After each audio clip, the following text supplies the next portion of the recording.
As we continue looking at the story of Hannah from Samuel 1, I want to take a few minutes to look at an element of her prayer that she prays in verse 11. Starting in verse 10, it says, "She, greatly distressed, prayed to the Lord and wept bitterly. She made a vow and said, 'O Lord of hosts, if you will indeed look on the affliction of your maidservant and remember me, and not forget your maidservant, but will give your maidservant a son, then I will give him to the Lord all the days of his life, and a razor shall never come on his head.'" And one thing that I want to make very clear is that Hannah's prayer here is descriptive. It's not prescriptive. And what I mean by that is this is an account of how Hannah prayed. She prayed, "God, answer my desire for a child. Give me a son. And if you do that, I will dedicate him to you." That idea of a razor never coming on his head was part of a Nazirite vow of somebody who was dedicated to the Lord. But her prayer is not a pattern for us to say, "God, if you do this, then I will do this." Hannah wasn't bargaining with God, and neither should we. That is not what our prayers are supposed to be. Our prayer is to come to God, to lay our requests before him, but to pray as Jesus did in the garden, "Nevertheless, not my will, but yours be done."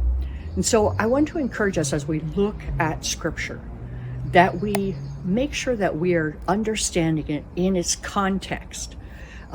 Here, we're not given, this isn't a teaching on prayer. Here's how you should pray. If you do this, God, then I will do this. That's not what this is about. This is merely a description of this woman in her deep grief praying to God. And I think her expression was, "If you give me this child, I will realize that it is a gift from you, that he is a gift from you, and that he is not my child, but he is your child." And really, that's what we should think of about all of our relationships.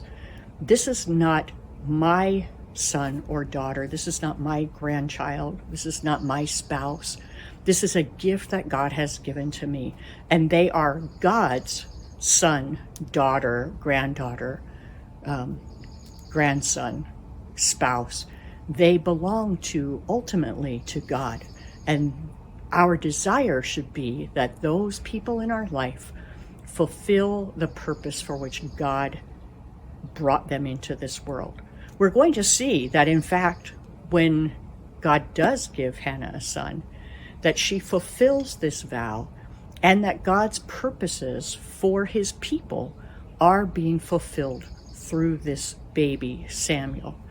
But in our lives, let's take some time today to thank God for the people who are in our lives, and to remember that they are his, that we don't own them, we are merely gifted with them. So let's take time to thank God for his gift, and let's make sure that we are treating the people around us as his precious treasure.